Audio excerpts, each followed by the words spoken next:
Welcome, sleepless spirit. I'm your storyteller tonight, here to guide you gently into the shadows of slumber, where dreams take over and worries fade away. Before we begin, don't forget to like this video and subscribe for more bedtime tales, whispered just for you. Let me know in the comments, where in the world are you watching from, and what time is it as you listen tonight? And if there's a story you've been longing to hear, something spooky, something comforting, tell me. I'm always listening. Now, tuck yourself in. Let the darkness wrap around you like a warm blanket. It's time to let go and drift into the story.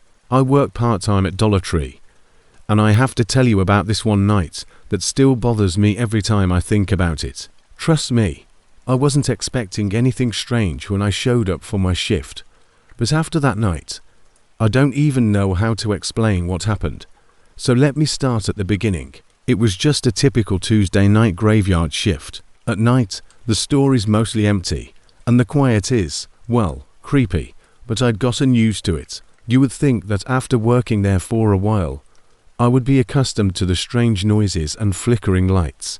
But that particular night was different. I arrived at work at approximately 10 o'clock. As usual, Mr. James, our manager, was also present, and Rachel, my co-worker, was already at the registers, where she usually works. I never had much of her. I think he was just one of those guys who didn't like to talk much, especially after hours. His problem was that he was a little stiff and serious, but he knew how to run the store. I got my task list from the back room, and Mr. James gave me the standard rundown of aisle 4 with cleaning supplies. Keep an eye on the front, simple stuff, nothing out of the ordinary. If you've ever worked a late night shift, you know how everything works. Slows down. The store becomes quieter. The shelves seem to loom over you. And even though you know you're the only person in the building, it's easy to feel like you're being watched. However, that night, something felt strange right from the beginning. I was stacking bleach and mops in aisle 4 when I noticed something odd, a box of mops on the floor in the middle of the aisle. The problem was that I didn't knock it over because I was concentrating on restocking, and the aisle was clear when I started. I was just about to pick it up when I heard Rachel call from the front, "Hey Jack, did you knock over the mops in aisle 4? I froze for a second. Hey Jack, why did you knock over the mops on the floor earlier? After she said that, I had a strange feeling and looked down the aisle, but nothing seemed out of place. I shrugged it off, though perhaps I was just tired. Not long after that, I noticed something else. Mr. James had been absent for some time, so I assumed he was working on the store's paperwork in the back office. However, when I passed the office, I noticed that his usual light was off. I knocked on the door and got no response, which wasn't like him at all, because he was always in there, even if it was only to watch the security footage. I decided to check the footage myself to see what he was doing, and that's when things started to get weird. I pulled up the security. To be honest, I wasn't expecting to see anything strange in the camera footage, but when I rewound it to the last time I saw Mr. James, it showed him entering aisle 4 at approximately 11:45 p.m. I assumed everything was normal enough, but this is where it really got to me. The video glitched for a moment, and when it cleared up, he was gone. I don't mean that he rounded a corner or left the aisle. I mean that the man vanished, and I replayed it. Nothing but a blank screen for a moment, followed by an empty aisle, made my heart race. I couldn't comprehend how someone could simply disappear like that, or why I hadn't heard anything. I said to Rachel, "You must see this," when I called her. We noticed that the storage room door at the back of the store was slightly ajar. I'll be honest with you, I hadn't noticed it before. She was staring at the screen, her face turning pale. If he had left, why hadn't the cameras picked it up? There was no way out down that aisle, and the only other way out was through the back storage room, and that door had been locked all night. Wished to return there. I felt uneasy, but something pushed me forward, perhaps curiosity or fear, so I told Rachel we had to see if Mr. James had entered. She gave me a crazy look and asked, "Are you serious? Because the door is always locked and no one can enter without the key." But I was already heading toward it.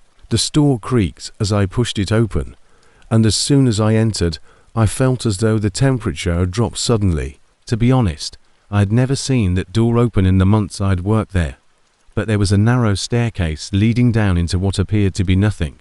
I looked at Rachel as I approached, but she just nodded and followed me to the bottom, where it smelled musty and old like this section of the store. The first thing I saw was a table covered with dust and papers, and the ledger with odd symbols scrawled on it. I wasn't sure what to make of it, but I had the impression that we were approaching something significant, and then I saw it. The store hadn't been touched in years. The name tag of Mr. James is on the floor. Why is it down here? Rachel asked in a hardly audible whisper. I don't know, but this statement I made didn't sit well with me. And that's when I heard it, I swear to you. I heard someone whisper my name. At first, I thought Rachel had said something, but she looked just as perplexed as I did. I turned to face her, and she shook her head. But this place is giving me the creeps. Then, I turned to face the shadows in the corner, and I swear I saw a figure. It wasn't clear, but I knew something was there, so I asked Rachel if she could see it. Figure, but by the time she looked, it was gone, and I didn't want to be down there any longer. However, as I turned to go, I heard another whisper, this time more clearly, and it wasn't just my name. It was a warning. We fled the basement, locked the door, and didn't talk about it ever again. When we called the police, they found nothing.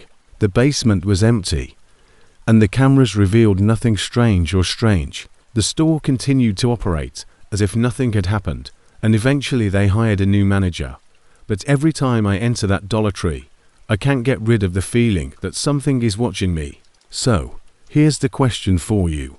Have you ever worked late somewhere and felt like something wasn't right, or that you weren't alone? I'm still trying to figure out what actually happened, but maybe one day I'll have a response. Or perhaps I will simply be left wondering, as you do, what you would have done if you were in my footwear that evening, exhausted from a demanding work week and with debts building up. I entered Dollar Tree, a normal small, quiet business with largely late-night shoppers coming in to pick up a few last-minute things. I was accustomed to working night shifts, typically beginning around closing the business at 2 a.m. and 10 p.m. But tonight seemed different. I couldn't put my finger on it, but something about the air felt strange. It was a typical evening when I clocked in, and the store was almost deserted except for a few customers who were idly browsing the aisles and picking up random items. I quickly glanced around, and the fluorescent lights buzzed softly, giving everything a drab glow. The shelves were stocked, but they still needed some cleaning, and I can still clearly recall that night, because it was the first time I had noticed how quiet it was. Usually, there would have been some noise, the self-checkout beep, and the occasional customer conversation in the freezer area. But that evening the only sound was the quiet hum of the air conditioner. I started by stacking the cans in aisle 4 to organize the canned items. I initially assumed that the footfall behind me were just a normal store noise, but as they grew closer and more methodical, I turned to look behind me, but there was nobody there, and I felt cold. A chill went through my body. I thought maybe it was just the wind or the sound reverberating through the store, but it didn't feel like that. The footsteps were clear and deliberate, so I froze for a second to make sure it wasn't something. Then I heard it again, and this time I quickly turned around, but there was nobody there. I shook my head, trying to get rid of the weird feeling that it must be my imagination, or perhaps I was just too exhausted and still uneasy. After a few minutes, I made the decision to go to the back of the store to get some cleaning supplies. As I was making my way toward the aisles near the stockroom, I noticed something that made my stomach drop. A shoe cart was sitting at the far end of the aisle, but I could swear it wasn't there just a minute ago. I took a quick look at it and felt a weird shiver run up my spine. It was empty, but its presence felt wrong because no one had been in the aisle when I passed by, and no one was in the vicinity now. Paused for a while. My feet were frozen to the ground because something about the cart felt strange. I hurried past it and looked down the aisle to make sure nobody was there, but I couldn't get rid of the strange sense that someone was observing me. I observed the man standing close to the end of the aisle as I made my way to the back to get the cleaning products. He stood there observing me, his face partially obscured by the shadows. My heart skipped a beat, because I had been working at Dollar Tree 4 months and knew the most of the regulars, but I had never seen this guy before. My mind raced, wondering if this man was a new client and why he was just standing there, staring at me without moving. A knot started to build in my stomach, and I couldn't help it. Despite my trembling voice, I forced myself to seem casual as I inquired, "Can I help you?" The man didn't respond. Instead, he stood there, his face in the shadows, his eyes fixated on me. "Can I help you find something?" I repeated, trying to be cool, but there was no response. I took a step back, my body moving automatically toward the exit, my breath quickening, and I could feel my heart hammering in my ears. Response at this point, I became uncomfortable. I should have shouted for aid, but I didn't because something about him kept me immobile. "Hello?" I asked again, raising my voice this time, but it seemed weak, and the man didn't move. With my heart pounding in my chest, I turned and hurried away, but as I passed the bend of the aisle, I heard slow, steady footfall behind me once more, and I was unable to stop myself. The man was following me, so I walked more quickly, my mind racing. I knew I needed to get to the break room, lock the door, and figure out what to do, so I didn't dare turn around. However, as I got closer to the back of the store, I noticed that the man walking slowly a few feet behind me was right there. I glanced over my shoulder for a brief moment, and my heart almost stopped. He wasn't sprinting, but his methodical movements gave me the impression that he was closing in on me, his eyes never leaving mine. I reached for my phone in my pocket every second, but before I could even unlock it, I heard a voice, not the man's, from somewhere deep inside my head. It was like a warning, a voice that wasn't mine, but it felt familiar. I didn't question it, didn't pause to consider it. I just ran and hurried toward the break room, but the door was locked. Of course it was locked, and I knew I should have had a key, but I hadn't considered it. I whirled around as panic swept through my chest, but the man was still in front of me, blocking my path. I was at a loss for what to do. "Who are you?" I exclaimed, my voice shaking, and he simply gestured toward the employee exit at the back of the store without saying anything. I couldn't figure out what he was doing or why he was there. Wanted, but something inside of me told me that I wouldn't be safe if I didn't leave now. So I turned and ran as quickly as I could toward the back exit. The man didn't follow me, and I didn't look back or dare to return to that Dollar Tree after that night, because the unease never went away. The man's footsteps, the cart, everything felt surreal. I told my manager what had happened, but I'll never forget the man in the dark aisle watching me, the chill in the air, the feeling that something wasn't right, and the way he pointed toward the exit, as if he knew it was the only way out. They didn't believe me. They said it was just a strange night, that perhaps I had imagined things, but I know what I saw. I had worked at the Dollar Tree for almost 3 years, so I was accustomed to its occasionally eerie silence. It was a typical Thursday night, when things took a turn for the worse. I was working the late shift, which is a shift where the store was almost empty, and it was just me and the few night shoppers drifting down the aisles. People always said that it was the type of job where you could zone out and just do your work, but the truth was that it wasn't that simple. There was always something in the air at night that I couldn't shake. Maybe it was the flickering lights or the way the aisles seemed to go on forever, but I always felt like I wasn't really alone to understand the store's rhythm. But that night I noticed something odd. It began with a noise that made me think I was simply weary, but then I heard it again. The faint tapping on the tiles, like shoes shuffling in the distance, made me look over my shoulder, but there was nobody there, just empty aisles. I hesitated for a second before shaking it off. The store was too quiet, with the only sounds being the faint air conditioning, the hum of the freezers in the rear, and the odd rattle of shopping carts in the parking lot. I tried to ignore the sounds that should have filled the room, but as I worked, it became obvious that the tapping wasn't going away. It was like someone was walking directly behind me, breathing down my neck, making my heart race and my hands feel clammy. I looked up from my register and saw that a co-worker had gone home hours earlier, so I knew no one should be there. A tall, shadowed figure stood at the far end of the aisle. I couldn't make out any details, but I could feel it drawing me in. I wasn't imagining it. I blinked, and it vanished in an instant. I thought maybe I was just seeing things, or maybe I was too exhausted. But as the night went on, I couldn't get rid of the feeling that something wasn't right. The tapping returned, but this time it was distinct. It was more purposeful, almost a warning.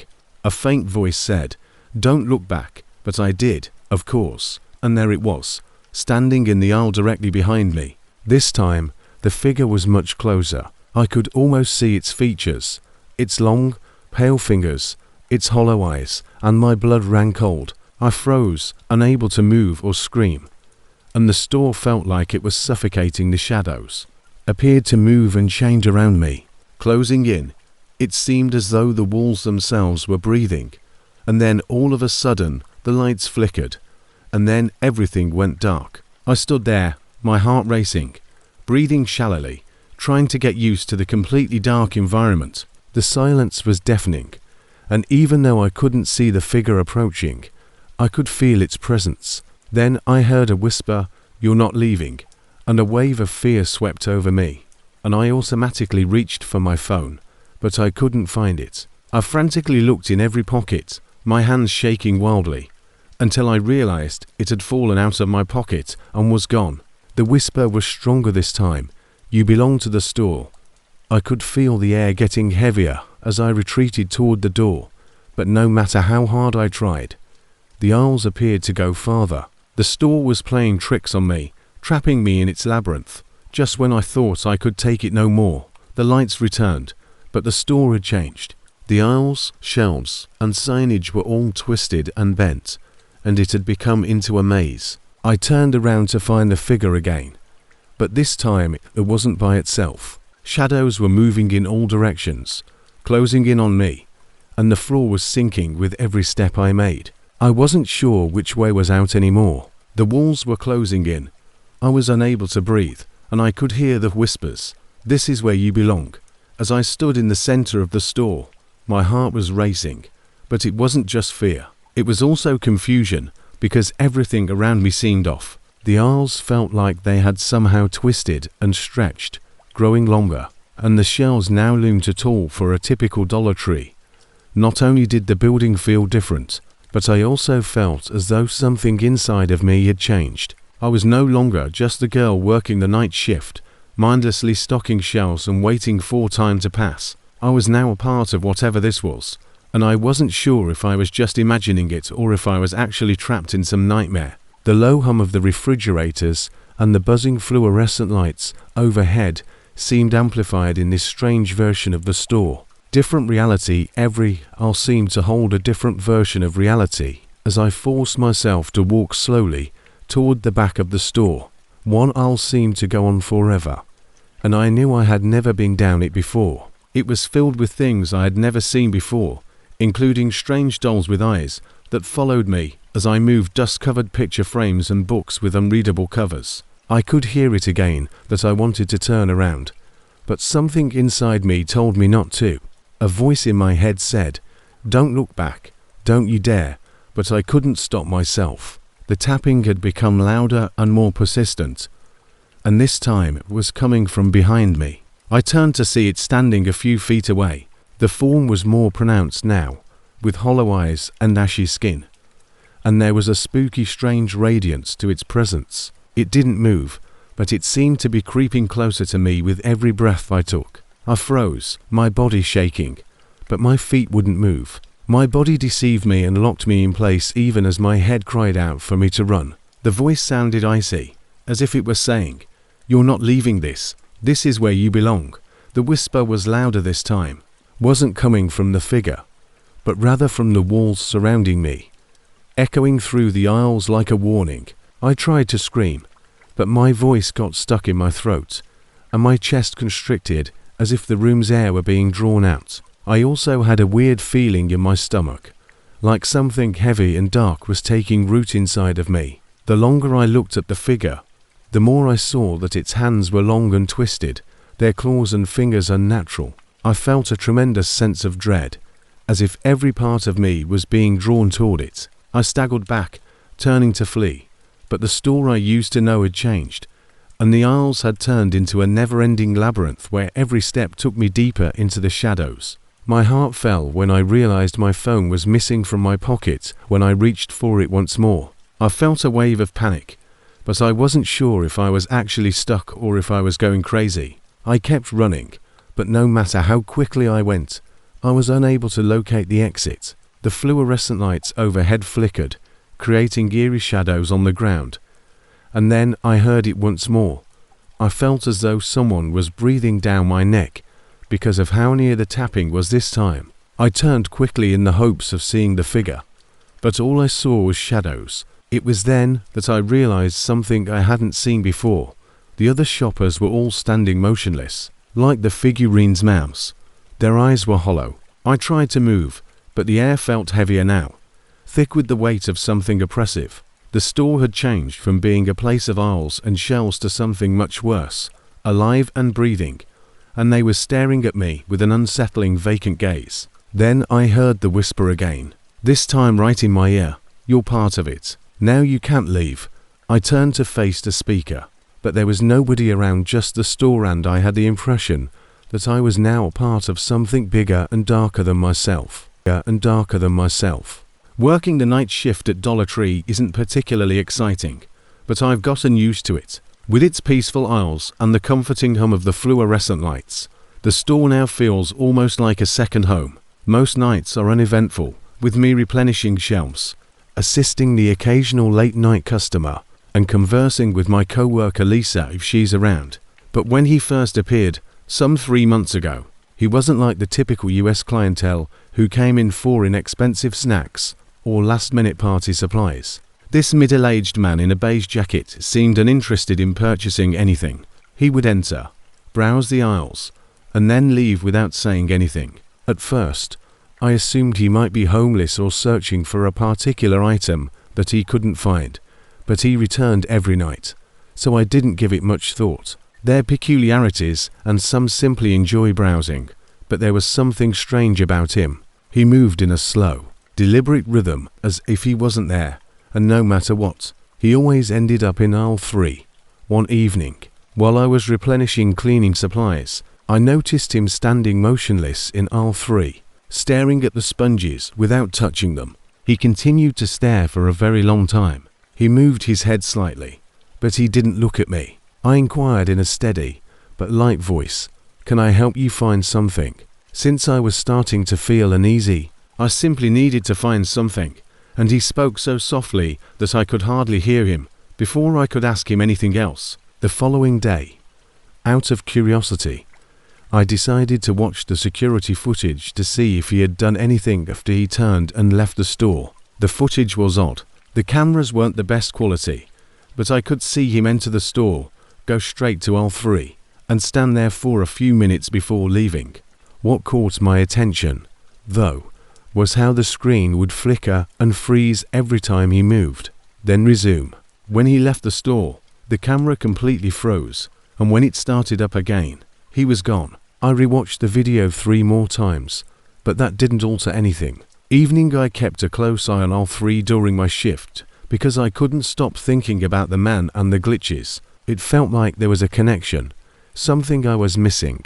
At one point, I noticed a sponge lying on the floor, which was odd, because I had just cleaned that aisle and I was positive it hadn't been there before. When I picked it up, I felt uneasy. It wasn't wet or cold, but something about it felt off, so I put it right away.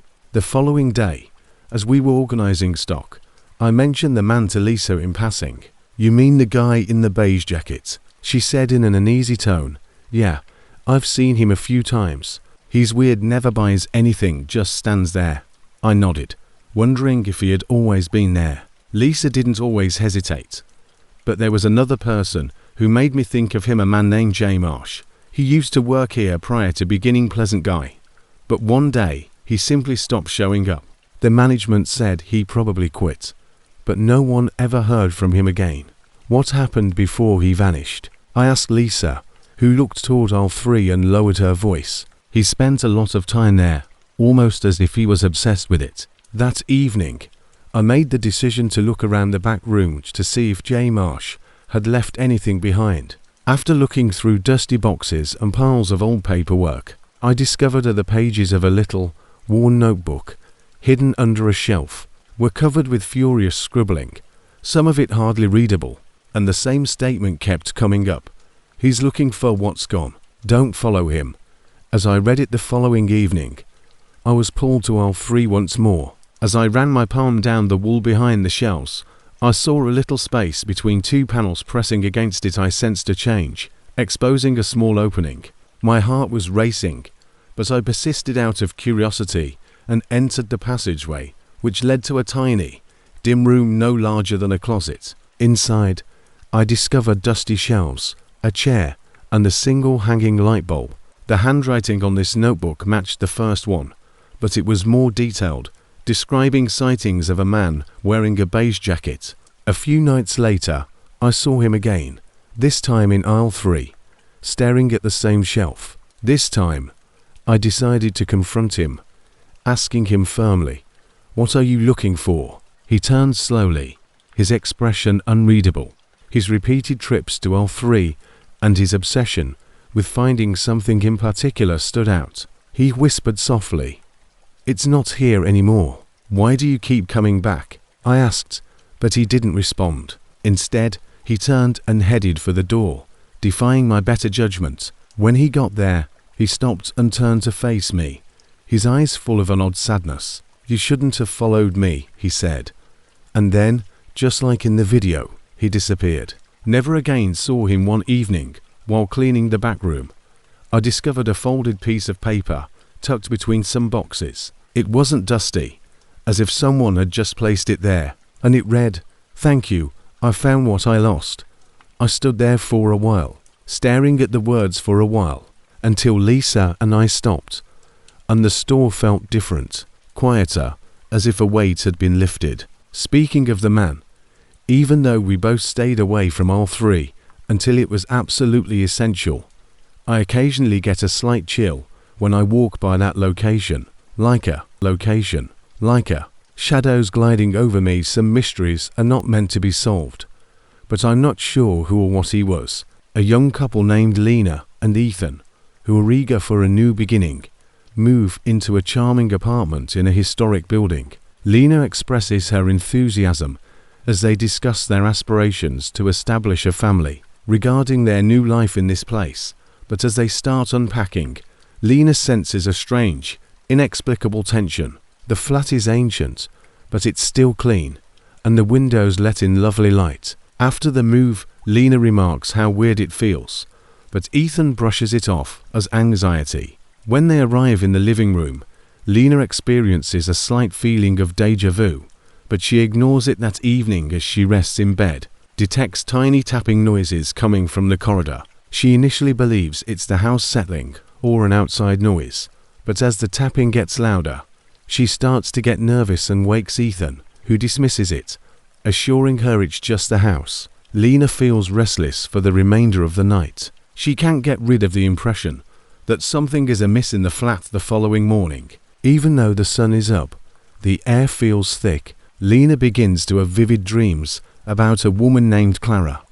In these dreams, Clara can be seen standing at the end of a long, narrow hallway, looking pale and gaunt, and she whispers Lena's name, telling her to leave every time Lena tries to run, but is unable to do so. The dreams become more frequent, and Lena wakes up feeling uneasy, but she's not sure if the dreams are caused by her stress from the move or more sinister. She discovers odd scratches on her neck one morning, but she can't recall how they got there. As the couple proceeds about their day, Ethan remains unaware, but Lena's sense of being watched only intensifies. When Lena starts looking into the history of the building, she discovers ancient documents that describe the defunct hospital that used to be located on the property. The facility was notorious for mistreating pregnant patients while they were in the care of a nurse named Clara, who was charged with performing cruel and unconventional experiments. She learns that Clara was implicated in other women's deaths, and many people thought she was connected to a string of stillbirths. After this revelation and the intense dreams, Lena shares her findings with Ethan, who dismisses them as superstition, but she feels as though she's running out of time to deal with the supernatural. Despite being horrified by the details, Lena can't help but feel an uncanny connection to the story. She feels Clara's presence in the apartment even more strongly. No matter how much she puts up the heat, Lena gets colder and colder as things in the apartment get out of control. Things start moving on their own, books tumble off shelves, and doors creak open at night. When no one else is present, whispers in the apartment call her name gently, and occasionally they get louder, almost begging. The tapping comes back louder than before, and Lena feels like someone is always watching her. One night, Lena wakes up terrified and starts to doubt her own sanity, finding herself standing in the hallway in a transgender-like state, not knowing how she got there. As Ethan begins to worry about Lena's mental health, their tension increases. When Lena confronts Ethan about the haunting and demands to know why he has been so indifferent to all that is going on, he eventually acknowledges that he is aware of Clara and the building's past. He had planned to conceal this information from Lena so as not to worry her, but he acknowledges, after listening to the whispers, that he has been terrified of what is happening and is at a loss for words. He maintains that they cannot leave since he has already made significant financial investments in the flat and their future. One night when Lena sees Clara in her dreams, Clara finally addresses her directly and tells her that she must leave since the child Lena is carrying is hers. This makes Lena feel deceived and makes her think that Ethan's secrets might be connected to the mystical forces they're against. According to Clara, the child is supposed to. The scene seems more genuine than any of the other dreams, replacing the one she lost many years ago. Clara has chilly, nearly lifeless skin and hollow eyes. The world appears to vibrate as Lena wakes up screaming. The apartment's tension approaches a breaking point. Lena forbids Clara from taking her child, and although the couple considers leaving, Lena maintains that they must face the ghost once and for all. Lena and Ethan get ready for their last encounter with Clara in the apartment. Clara's ghostly apparition appears in the living room, her eyes blazing with rage, and she shakes violently as the supernatural forces reach a peak. The atmosphere becomes colder, and the lights flicker wildly as Clara attacks and tries to take possession of Lena. But Lena fights back using the knowledge she's learned from the history of Clara's cruelty. Then a moment of intense focus. Despite the fear creeping up her spine, Lena remains firm and refuses to give up her child. Lena contacts Clara and informs her that she will not allow the pain cycle to continue. Clara's ghost appears to vanish, wailing in pain, and after Clara leaves, the flat becomes quiet and then strangely peaceful again. Whispers cease, and the weight raises the atmosphere despite their weariness. Lena and Ethan think the haunting is done. However, Lena feels a sharp cold go through her body as she touches her growing belly. She glances down and notices a dim shadow in the room's corner. Lena realizes when she sees Clara's ghostly, pale face reflected in the window. Similar to a wave, the haunting might never fully end because Clara's spirit might reappear, and Lena's unborn kid might be closer to the past than she has ever been. The sound of faraway whispers fills the air as the camera pans out, causing terror, causing viewers to wonder what is genuine and what isn't.